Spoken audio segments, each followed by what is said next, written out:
राम राम जी। आत्मा मंथन में आपका स्वागत है। अब हम मूलांक 2 वालों के बारे में बात कर लेते हैं। स्प्रेड आपके लिए क्या कहता है? अच्छा कहता है तो आगे बढ़ जाओ, नेगेटिव कहता है तो मैं हूँ ना आपको मोटिवेट कर रही हूँ, आपको समझा रही हूँ, आपको बता रही हूँ किस तरह से आपने आगे बढ़ना है। ठीक है, अब आपने करना क्या है, आप चीज़ों को अच्छी तरह से समझ लो और उसके बाद बस मुझे फॉलो कर लो।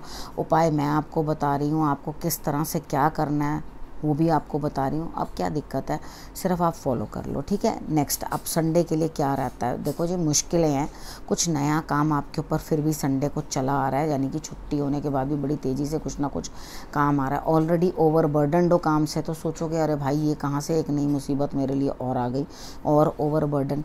ठीक है, तो कोई दिक्कत नहीं, हनुमान जी की आराधना करोगे तो बर्डन भी आपका कम हो जाएगा। अब मंडे की बात कर लेते हैं। मंडे वाले दिन मुझे लगता है आपका मन कहीं स्थिर नहीं है, आप सोचते जा रहे हो मैं ऐसा करूं, ऐसा करूं, वैसा करूं। हालांकि समय जो है वो चलता जा रहा है आगे और आप समझ ही नहीं पा रहे हो कि मुझे आखिर करना ही क्या है। ठीक है, तो यहाँ पर आप थोड़ी थोड़ी देर के अंदर जो है बातें बदल रहे हो, आप अलग अलग बातें जो है कर रहे हो।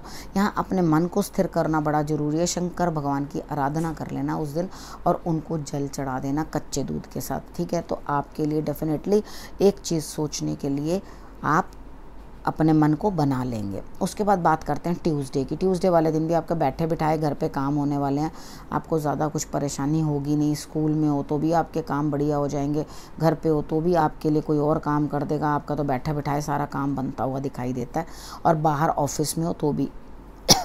ठीक है, यहाँ आपने करना क्या, भले बुरे के अंदर से कुछ अच्छी समझ, अच्छी चीज़ निकाल कर अपने लिए ले आना, तो आपके लिए रिजल्ट्स जो हैं वो बेटर रहेंगे। अब हम बात कर लेते हैं वेडनेसडे की। वेडनेसडे वाले दिन मुझे ऐसा लगता है कि आप कहीं जाने का प्रोग्राम बना रहे हैं, सपोर्ट भी मिल रही है बड़ों की, लेकिन फिर भी नहीं जा पाएंगे।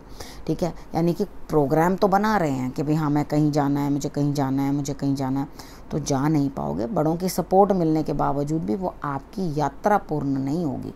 ठीक है, तो आपने करना क्या है, आपने इस समय पर भगवान जी को जल चढ़ा देना है। ठीक है, और उसके साथ थोड़ी सी दूर्बा चढ़ा देनी है शंकर भगवान को। ठीक है, तो आपके बाकी काम भी अच्छे बनेंगे, और हनुमान जी की आराधना भी ज़रूर कर लेना। थर्सडे वाले दिन की बात कर लेते हैं। थर्सडे वाले दिन मुझे ऐसा लगता है आप बहुत कोशिश करोगे अपने आप को बदलने की, सिचुएशंस को बदलने की, बहुत ताकत लगाओगे, बहुत मेहनत लगाओगे, लेकिन ताकत इतनी लग रही है लेकिन चीज़ें वो नहीं हो पा रही जिसको आप करना चाह रहे हो। यानी कि जो आप करना चाह रहे हो ना वो काम नहीं होगा। ठीक है, लेकिन एक नए कार्य की कोई शुरुआत होती हुई यहाँ मुझे थर्सडे वाले दिन दिखाई देती है। ठीक है, अब हम बात कर लेते हैं फ्राइडे की। फ्राइडे वाले दिन मुझे ऐसा लगता है कोई लेडी है जो आपकी हेल्प करती हुई दिखाई दे रही है, आपके लिए लाभ होता हुआ दिखाई दे रहा है, और उसके बाद कोई ना कोई आपके पास आ रहा है जिसके लिए आपको खुशी अनुभव होगी, यानी कि वो आपके लिए हैप्पीनेस लेके आ रहा है, तो खुश हो जाओ। हो सकता है आप पार्टी करो और मस्त हो जाओ। यहाँ पर मुझे ये भी दिखाई देता है कि आपको कोई स्त्री जो है वो अच्छी पोजीशन पे वो हेल्प करती हुई दिखाई देती है, तो आपने करना कि आपने महालक्ष्मी के आगे घी का दीपक जो है जला देना है। अब हम बात कर लेते हैं सैटरडे की। सैटरडे वाले दिन मुझे ऐसा लगता है कि यहाँ कहीं ना कहीं कुछ ना कुछ जो है आपके लिए किसी स्पिरिचुअल लेडी से हेल्प लेते हुए दिखाई देते हो। दिमाग बहुत उलझा हुआ है, लेकिन यहाँ पर आप 101% किसी न किसी की हेल्प लोगे। कोई टैरो रीडर हो सकता है, या कोई स्पिरिचुअल एस्ट्रोलॉजर हो सकता है, या कोई स्पिरिचुअल हीलर हो सकता है। आप किसी न किसी इस तरह के शख्स से जो है मदद लेते हुए दिखाई देते हो। यहाँ पे दिमाग बड़ी बुरी तरह से उलझन में है, तो कहीं ना कहीं उनसे बात करके आपको सुकून आएगा। तो अपने मन को संभालो और जिनसे भी बात करना चाहते हो उनसे बात करो, कोई प्रॉब्लम नहीं है। ठीक है, अब यहाँ पे बात कर लेते हैं गुरु मंत्र की। अब गुरु मंत्र आपके लिए क्या कहता है?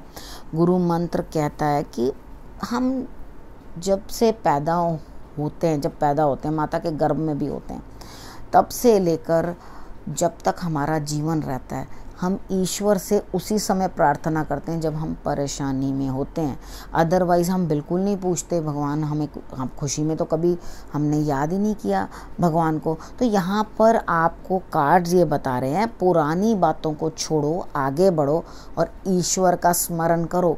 ठीक है, जब हम ये सोचते रहते हैं लगातार, हम करेंगे, कल हम ये करेंगे, कल मैं ज़रूर ये वाला काम कर लूँगा, ईश्वर का ज़रूर हम ये काम करेंगे, भगवान जी हम ज़रूर, वो टलता ही जाता है। तो जो भी आप ईश्वर के लिए सोचते हो, काम करते हो, या कुछ भी है, मार्गदर्शन आपको चाहिए तो गुरु होना ज़रूरी है, ठीक है। वो ही आपको बता सकते हैं कि आपको क्या कार्य करना है और क्या कार्य नहीं करना। तो जब मैंने आपको ये चीज़ समझाई है तो डेफिनेटली आपको मैं ये चीज़ समझा रही हूँ कि आपको ईश्वर की तरफ ज़्यादा इंक्लाइंड होना है, बाकी चीज़ों को नहीं सोचना, ठीक है। अब इस विषय को यहीं करती हूँ मैं समाप्त।